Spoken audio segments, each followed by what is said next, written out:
Zee 24 तास एक पाऊल पुढे। नेमका या ईस्टर्न फ्रीवेमुळे काय नेमका फायदा होणार आहे, काय आहे हा प्रकल्प, या संदर्भात आमचे प्रतिनिधी गणेश रुपाळे यांनी पालकमंत्री जयंत पाटील यांच्याशी केलेली ही बातचीत आपण पाहूया।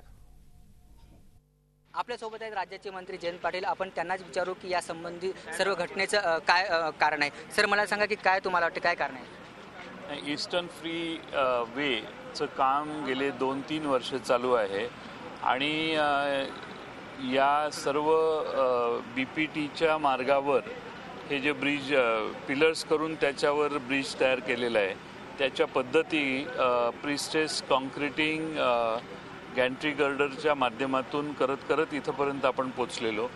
पुढच्या डिसेंबरला हा फ्रीवे ओपन होणार आहे आणि मध्येच एका सेगमेंटमध्ये गॅन्ट्री गर्डर स्लिप झाला आहे, खाली पडलेला आहे, त्यामुळं त्याच्यावरचं कॉन्क्रीट जे आहे तेही खाली आले। हा एक बांधकामाच्या दरम्यान झालेला ॲक्सिडेंट आहे आणि MMRDAचे इंजिनियर्स, मेट्रोचे इंजिनियर्स येऊन त्याची तपासणी करत आहेत। मला वाटतं की का हा झालं याचं कारण आपल्याला लवकर कळायला हवं। काय कॉम्पन्सेशन मिळणार आहे जे मृत्युमुखी पडले किंवा जखमी झाले, त्यांना काय सांगू शकाल?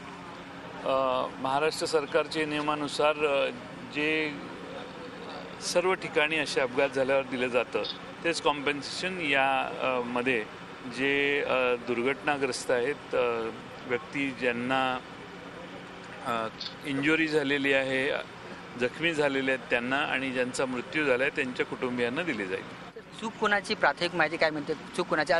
जर कोणी सिद्ध झालं असेल तर काय शिक्षा होणार, काय होणार, त्यांच्यावर कारवाई होणार?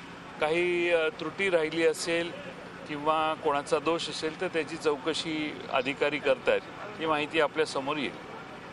एकूणच हे होते राज्याचे मंत्री जयंत पाटील यांनी सांगितलं की जे पण दोषी असेल त्यांच्यावर कारवाई करण्यात येईल आणि जे पण कॉम्पन्सेशन असेल गव्हर्नमेंटच्या नियमानुसार त्यांना देण्यात येईल। झी 24 ताससाठी गणेश रुपाळे, मुंबई। झी 24 तास एक पाऊल पुढे।